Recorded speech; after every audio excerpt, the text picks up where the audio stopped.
Naghahanap ba kayo ng tri-wheeler na pwede pang pasada at pang negosyo? Bakit hindi nyo subukan itong pinakabagong Bajaj RE 236? So, in this video guys, pag-uusapan natin yung specs, features, at syempre yung presyo niya. Kaya naman tara, samahan nyo ikutan yung motor na to. Let's go! Dahil kararating lamang nitong bagong Bajaj RE, so hindi natin papalagpasin na hindi ito mabigyan ng review. So, bago siya, bakit? Meron siyang mga bagong upgrade guys, no? At kumpara doon sa nauna nating na-review, itong Bajaj RE na to, mas maganda itong feature na binibigay nitong si Bajaj RE 236 or Bajaj RE 4S 236. So before na muna ang lahat guys, dito muna tayo sa kanyang technical specs at anong meron dito. So this one guys is powered by 236cc. Ayan, air-cooled, single-cylinder, 4-stroke, 4-valve at single overhead cam. So this one is merong 4-speed forward and 1 reverse manual wet multi-plate clutch. At ito po ay DST-FI na pagdating sa kanyang fuel system. So ito ay merong lakas na 7.3 kilowatts at 5,000 RPM and max torque na 17.1 Nm at 3,500 RPM. So, dito tayo guys sa kanyang front view. So, hindi mo mapagkakamalan na may pagkakaiba itong Bajaj RE na to na 4SFL kumpara dito dahil halos identical lang naman sila ng looks. Ayan, pero malalaman nyo mamaya ano yung pinagkaiba ng dalawa. So, sa headlight guys, of course, naka-bulb type, turn signal, naka-bulb type pa rin. Tapos, pagdating dito, of course, nandito pa rin yung emblem niya na Bajaj RE, yung pangalan niya. Tapos dito, ayan yung kanyang suspension sa front. At this one guys ay merong front tire size sa front na 4.00 by 8 and tubeless pipe pa rin. Sa side, ito yung side niya. Ayan, ito yung side niya guys. So, ito yung side mirror niya. Ganun pa rin naman. So, dito tayo kaagad dumako sa kanyang dashboard. So, yung pinagkaiba nito kumpara doon sa older version na Bajaj RE guys, naka-digital na po yung kanyang fuel gauge. So as you can see guys, analog yung kanyang speedometer. Pero dito sa kanyang fuel gauge guys, ayan, naka-digital na siya. Analog din kasi doon sa nakaraan. No? So for me, advantage yan para mas makita nyo o ma-check nyo yung fuel capacity nito. Katulad ngayon, nagbi-blink siya kasi nga empty pa siya, no? So, mas ma-aware kayo. At the same time, nandito yung kanyang odometer. Ayan. Tapos dito naman guys, ito yung kanyang FM radio or MP3. Pwede kayong maglagay dito USB or ng SD card para makapagpa-music kayo. Next, of course, dito tayo sa kanyang handlebar. So, nandito yung kanyang horn. Ayan. Park light. Tapos, ito yung sa wiper. Ayan. Wiper, di ba parang naka 4 wheels ka na kasi meron siyang wiper. Tapos nandito yung kanyang high beam, low beam, turn signal. Ayan, turn signal yan. Ayan. So, saan ba yung cambia ni Bajaj RE? Ito pa rin naman. Ayan. Ayan. Tercera, kwarta, first gear, neutral. Ayan, dapat nakatutok yan sa parang guhit na to para malaman mo na naka-neutral siya. Ayan. Tapos, nandito yung kanyang hazard light. Ayan. Tapos, pagdating sa kanyang ignition, ito guys, mechanical key pa rin. So, i-off na natin to. Ayan, open natin.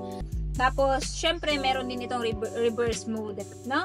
Tapos, ang isa din sa pinagkaiba niya, kumpara doon sa old na Bajaj RE, kung mapapansin nyo guys, ito yung old, di ba? Wala siyang upuan dito, kailangan pa siyang lagyan para magkaroon ng upuan dito. Dito sa bago, meron na siyang built-in guys. So, ito yung sinasabi ko sa inyo. So, kita nyo naman yung difference. So, ito yung built-in na upuan niya. And for me, goods na goods yan. Para nang sa ganon, meron pa makaupo dito. Tapos, ito, yung compartment niya. No? So, meron siyang spare tire. Yung battery nandyan. Pwede pa kayo maglagay ng ibang gamit dito. Depende sa inyo kung anong gusto nyo ilagay dito. So, balik na natin to. Tapos, syempre, meron siyang lalagayan ng mineral dyan. Kung, ayan. Meron kayong daladalang mineral para hindi nyo saan-saan ilalagay. Tapos, ayan, meron siyang front pocket din dyan sa front. Ang speaker dito nakalagay. O, diba? Tapos, ito yung sa light niya, guys. Light niya yan. Ayan. Tapos, dito, pwede kayo maglagay dito ng papers ng motor or paper nitong motor na to. Or pwede kayo maglagay dito ng susi. Parang hiding place na to eh. No? Packet din to. Tapos, pagdating naman dito guys, ayan, napakaganda ng leather type niya na sandalan tsaka upuan. Napaka-durable din. Ito yung sa angkas naman. Kasya dito, 3 tao, depende sa size ng tao. So, kung malaki yung tao, medyo chubby, 2. Ayan, tapos may isang bata. Ayan, 3 pa rin, kasya pa rin 3. Pero depende pa rin sa size ng uupo dito. Tapos, ito yung kanyang door, o diba? Pwede kayong maglagay din ng paper dito, pamunas, ayan, pwede. Tapos malawak yung kanyang ano dito guys, para footboard. Meron din siyang seat belt para safe kayo sa inyong biyahe. Pwede din paglagyan dito ng maleta, ayan, or kung ano yung papamili mo, kung ito yung gagamitin mo.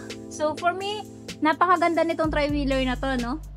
So wala ka na ibang hahanapin pa. Unlike doon sa mga typical na tri-wheeler na nakikita natin, kailangan pang bumili nung parang kaha niya. This one is ready to go na.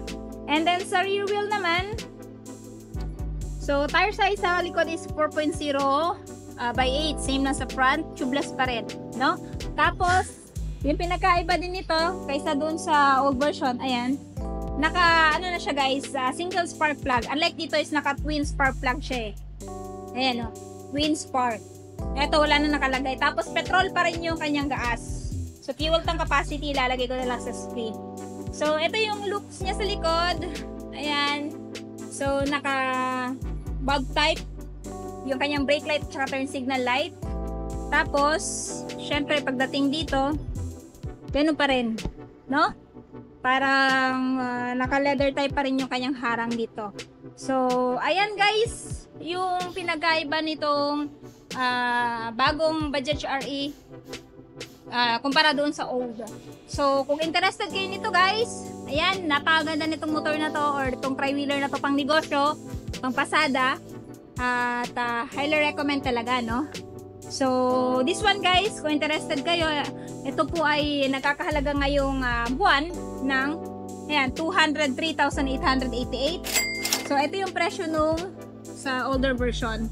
So, medyo meron silang price difference na 5,000. So, para sa akin, sulit na din. Tapos, ang kanyang down payment is 16,311 at monthly sa 3 years na 8,819 at 3 dates na 400. So, this one guys is available lamang dito sa LYR Marketing Corporation, Kanokotan, Tagum City. So, ayun na guys, natapos na nga natin ikutan nitong si Bajaj RE. Ano yung masasabi niyo sa tri-wheeler na to? Sulit ba siya sa presyo niya? At ano yung katangian niya? Kung bakit ito yung bibilhin ninyo na tri-wheeler ngayong taon? Paki-comment naman sa baba. At syempre, kung bago pa lang kayo sa channel ko at hindi pa nakapag-subscribe, huwag kalimutan mag-subscribe para ma-notify kayo once may bago tayong upload. So yun guys, hanggang dito na muna tayo. Ride safe and peace out!